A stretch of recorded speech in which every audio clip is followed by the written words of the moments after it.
2 days నుంచి మనం చూస్తున్నాం భారతీయ జనతా పార్టీ పైన కామెంట్ కానీ, అదేవిధంగా బండి సంజయ్ గారు కేంద్ర మంత్రి ఆయన పైన కామెంట్ కానీ చాలా ఎక్కువనే ఈ బీఆర్ఎస్ నేతలు ఇప్పుడు కాంగ్రెస్ నేతలు స్టార్ట్ చేసినారు. కామెంట్ ఏ విధంగా చేస్తున్నారంటే, బండి సంజయ్ గారు కొడుకు ఒక తప్పు చేసిండు, అది తప్పు చేసిండా లేదా, ఆల్రెడీ ఎస్ఐటి ఒక ఏర్పాటు చేసినారు. ఈ ఎస్ఐటి పెట్టిన తర్వాత ఎంక్వైరీలో అసలు వాస్తవం ఏంది అది మొత్తం బయటికి వచ్చేస్తుంది. కానీ ఇంకా ఎంక్వైరీ కూడా స్టార్ట్ కాలేదు. ఇవాళనే రేవంత్ రెడ్డి గారు డీజీపీ గారితోని కమిషనర్ గారితోని మాట్లాడి అసలు బండి సంజయ్ కొడుకు కేసు ఏంది వివరాలు కూడా మన ముఖ్యమంత్రి గారు తీసుకున్నారు. ముఖ్యమంత్రి గారు అడిగినారు కూడా, బండి సంజయ్ కొడుకు పైన కంప్లైంట్ చేసి చాలా రోజైంది, ఎందుకు యాక్షన్ తీసుకోలేదని ముఖ్యమంత్రి గారు కూడా అడిగినారు. పోక్సో కేసు కింద బండి సంజయ్ గారి కొడుకు పైన కేసు అయింది. అసలు ఇది కుట్రనా లేక వాస్తవం ఇది కేసు అయిందా, ఇది తప్పు జరిగిందా, ఈ ఎస్ఐటిఓలు మొత్తం ఎంక్వైరీ చేసి రిపోర్ట్ అయితే పెడతారు.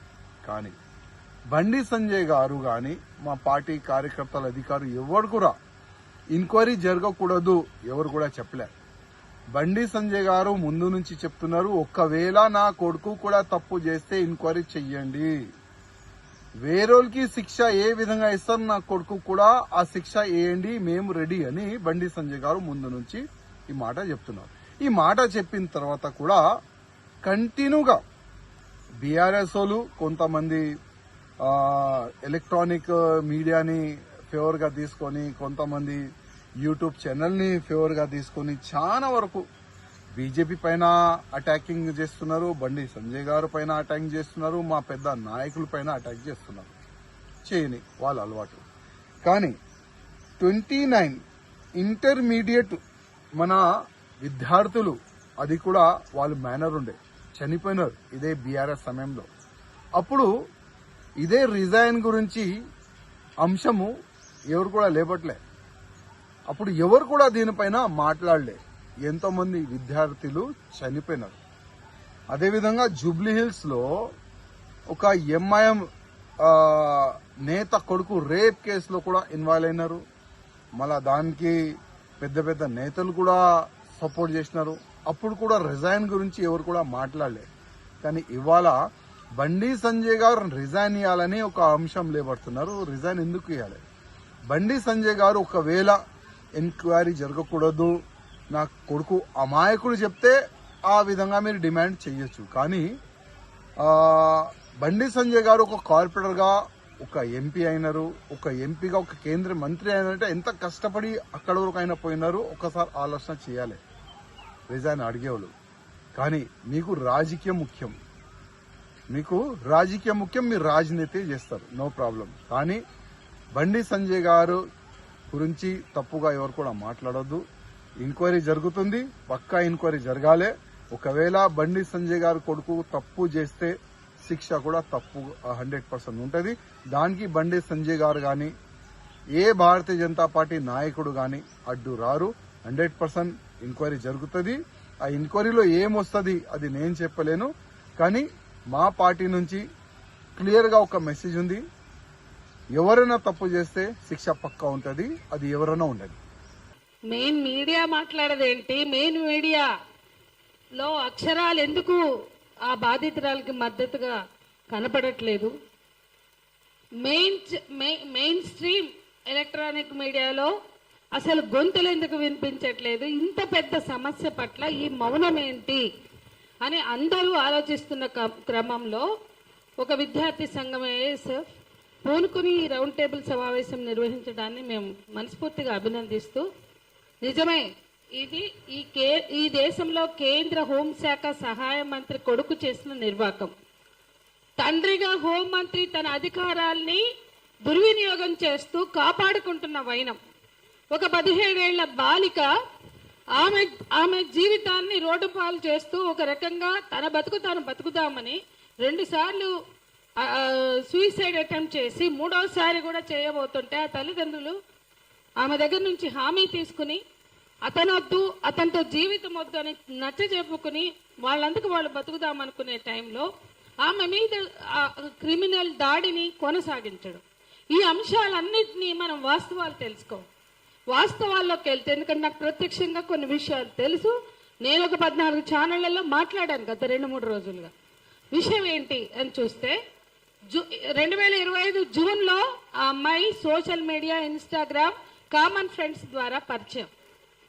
అతను ఆ అమ్మాయితో ముందు స్నేహం పెంచుకున్నాడు, పరిచయం పెంచుకున్నాడు. ఆ తర్వాత ఇష్టం అనే దాన్ని ప్రకటించాడు. నేను నీ ఇంటి కిందికి వచ్చాను రమ్మని అభ్యర్థించాడు. ఒక రకంగా ఒత్తిడి చేశాడు. దానికి సంబంధించిన మెసేజ్లు వాళ్ళ దగ్గర ఉన్నాయి. పోలీస్ స్టేషన్లో వాళ్ళు సమర్పించారు.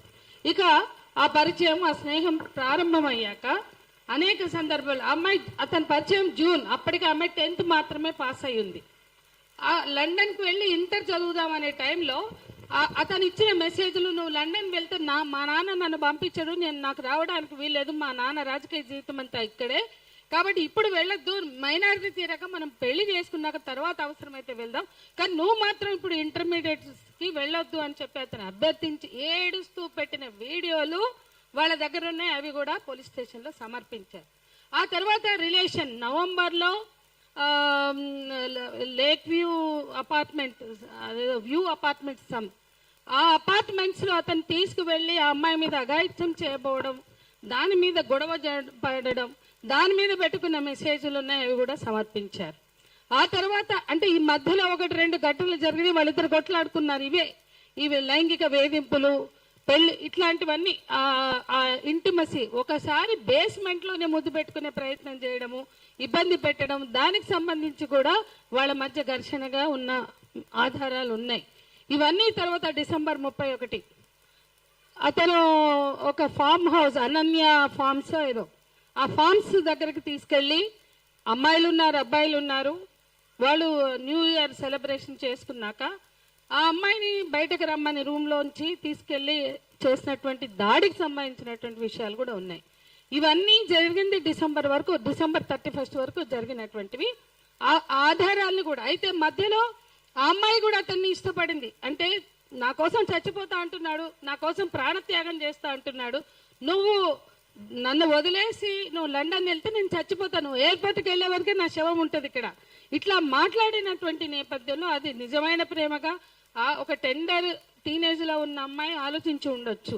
ఏదైనా ఆమెకు సంబంధించిన బాధ్యత అనుకోండి. విషయాల్ని ఆమె కుటుంబం వాళ్ళు మాట్లాడుకుంటున్నారు. కానీ ఆ అమ్మాయి మాత్రం ఇది తొలి ప్రేమ, నేను మొదటిసారి నిన్నే ఇష్టపడ్డా, నువ్వు నన్ను ఇట్లా చెయ్యొద్దు, ఏదున్నా పెద్దల సమక్షంలో పెళ్లి చేసుకుందామని పెట్టిన మెసేజ్ కూడా ఉంది. అది కూడా అక్కడ సమర్పించారు.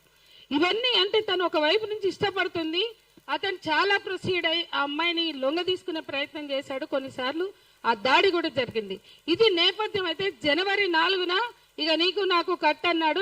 7న మనమిద్దరం కలిసి ఉండట్లేదు, బ్రేకప్ అని చెప్పాడు జనవరి 7న. ఆ తర్వాత జనవరి నుంచి ఫిబ్రవరి ఆ కాలంలో ఆ అమ్మాయి సూసైడ్ అటెంప్ట్స్ చేసినాయి. దానికి సంబంధించినటువంటి ఆధారాలు కూడా వాళ్ళ దగ్గర ఉన్నాయి.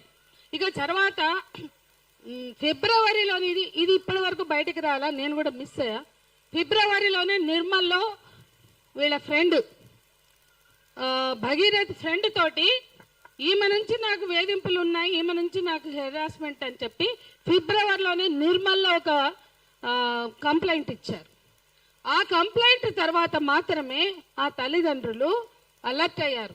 ఇదేంటి మా మీద కంప్లైంట్ ఇచ్చారు, వాళ్ళు డిసైడ్ చేసుకున్నారు, వాళ్ళ అమ్మాయికి నచ్చ చెప్పుకున్నారు, వాడి జోలికి నువ్వు పోవద్దు, వాడిని జోలికి రావద్దు, వద్దు ఇటువంటి వాళ్ళు మనకే అని చెప్పి. కానీ నిర్మల్లో కంప్లైంట్ ఇచ్చినాక ఆ తర్వాత ఏప్రిల్ 21న ప్రముఖ మీడియా మీ అందరికీ తెలిసినటువంటి సంగప్ప ఇంటికి వెళ్లి రాయబారాలు చేశాడు. 23న ఈ దేశ హోంశాఖ సహాయ మంత్రి స్వయంగా వాళ్ళ ఇంటికి వెళ్ళాడు. ఇవన్నీ కూడా సీసీ కెమెరాలు ఫుటేజ్లు ఉంటాయి, వాళ్ళ గేటెడ్ కమ్యూనిటీ కెమెరాలు ఉంటాయి. ఇవన్నీ జరిగినాయి. 21న జరిగినాయి, 23న అంటే సంగప్ప మీడియేషన్ కానీ బెదిరింపులు.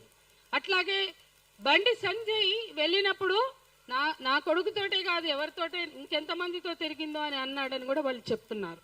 సో ఇవన్నీ జరిగాక మాత్రమే ఈ నెల 8న ఆమె కంప్లైంట్ ఇవ్వడానికి ముందుకొచ్చింది ఆ కుటుంబం. ఈ మధ్య ఒక ప్రారంభోత్సవం జరిగితే అక్కడికి బండి భగీరథ్ ఫ్రెండ్స్ వచ్చారు, ఈఎంఐ ఫ్రెండ్స్, కామన్ ఫ్రెండ్స్ అంతా ఉన్నారు. వాళ్ళందరికీ కామన్ ఫ్రెండ్స్ ఉన్నారు. ఆ కామన్ ఫ్రెండ్స్ కి వీడు ఫోటోలన్నీ చూపించాడు. ఆ ఇంటిమసీతో ఉన్న ఫోటోలన్నీ బండి భగీరథ్ తీసినవే. ఆ ఫోటోలని సర్క్యులేట్ చేశారు. ఆ ఫోటోలని ఈవెన్ నిర్మల్లో కూడా అక్కడ కూడా ఇచ్చారు. అంటే ఈ ఫోటోలని సర్క్యులేట్ చేయడం కానీ, అంటే అతను వాళ్ళు చెప్తున్న కథనం ఏంటి, వాళ్ళు చెప్తున్నటువంటి సమాచారంలో ఉన్నది, అతను బండి భగీరథ్ ఇంకొక ఫ్రెండ్స్ ఛాలెంజ్ చేసుకున్నారట. ఈ అమ్మాయి పొగరబోతు, ఈ అమ్మాయిని నువ్వు పడేయి, నీకు దమ్ముంటే అంటే నేను పడేస్తా అని ఈయన అన్నాడంట. ఇవన్నీ మనకి వినిపిస్తున్న వార్తలే. అయితే ఇక్కడ ఒకటేంటంటే, పడేస్తా అన్నాడు కాబట్టి నాతో స్నేహం చేశాడు, నన్ను మోసం చేశాడు, నన్ను అంత దాకా తీసుకువెళ్ళి ఇబ్బంది, నన్ను ఎమోషనల్ గా అంటే అనేక రకాలుగా ఎమోషనల్ గా ఒత్తిడి పెట్టినట్లు మెసేజ్లు ఉన్నాయి వాళ్ళ దగ్గర. కాబట్టి ఇవన్నీ పరిశీలించవలసిన బాధ్యత పోలీసులది. ఇక విషయానికి వస్తే ఇట్లా కొన్ని కీలకమైన సమాచారం ఉంది, అది అంతా పోలీసుల దగ్గర ఉంది. ఇక్కడ ఒక మైనర్ బాలిక లవ్ అనే ట్రాప్ లో పడింది. అతను మేజరు, ఒక బాధ్యత కలిగినటువంటి కేంద్ర హోంశాఖ సహాయ మంత్రి కొడుకుగా ఉండి ఇవన్నీ చేశాడు కదా, అతనే బ్రేకప్ చెప్పాడు కదా. ఆ తర్వాత డేట్ ఉంది వాళ్ళ దగ్గర, ఆ పాప ఫోటోలు, వాళ్ళిద్దరి మధ్య ఉన్న పర్సనల్ ఫోటోలు సర్క్యులేట్ చేయడం అనేది స్పష్టంగా ఏ డేట్స్ తో అతను సర్క్యులేట్ చేశాడో వాళ్ళ దగ్గర ఉంది. ఇది అసలు నేరం. నువ్వు వద్దన్నావు, వాళ్ళు నచ్చ చెప్పుంటారు, ఎవరు బతుకు వాళ్ళు బతుకుతారు కదా. ఆ తర్వాత ఆ అమ్మాయి వాళ్ళిద్దరి ఇంటర్నల్ ఫొటోస్ ని పంపడం అంటే, లేదా ఇష్టంగానో ముద్దు పెట్టుకున్నామో ఏవో, కానీ అది కూడా ఆ అమ్మాయి ఒక మైనర్ బాలిక మీద చేసిన దాడిగానే మేము సంఘంగా చూస్తున్నాం. ఇక మనం అసలు విషయానికి వద్దాం. మిగతా అన్ని అందరికి తెలిసినవే, బ్యాక్ మాత్రం నేను చెప్తున్నా. సో 8 తర్వాత ఇవాళ డ్రామా ఏం నడుస్తుంది, నిన్నటి డ్రామా ఏంటి మీ అందరికి తెలుసు. నిన్నేమన్నారు, ఆయన ఫోన్ స్విచ్ ఆఫ్ ఉంది, ఆయన కనపడట్లేదు, ఆయన అబ్స్కాండింగ్ లో ఉన్నాడు అంటున్నాడు. 8వ తారీఖు ఎఫ్ఐఆర్ అయితే ఆయన 10వ తారీఖు ఈ రాష్ట్ర ముఖ్యమంత్రి సమక్షంలో, ఈ దేశ ప్రధానమంత్రి సమక్షంలో ఒక పోక్సో నేరస్తుడు అక్కడ హాజరవుతాడు. అంటే అక్కడున్న పోలీస్ అధికారులకి పేట్ బషీర్బాగ్ పోలీసులు లేదా లింక్ గా సైబరాబాద్ కమిషనర్ వాళ్ళందరూ లేరు అక్కడ. ప్రాథమిక ఆధారం ఎందుకు అరెస్ట్ చేయలేదు? ఆ తర్వాత 2 రోజులుగా ఆయన మొత్తం ఈ దేశ ప్రముఖులు మొత్తం మీడియా ఉన్న దగ్గర ఎట్లా అతను ప్రత్యక్షం అవుతాడు, ఏం చేశాడని, ఏం ఉద్ధరించాడని ఒక నేరస్తుడిని ఎట్లా పట్టుకుని ఊరేగుతుంది రాష్ట్ర ప్రభుత్వం?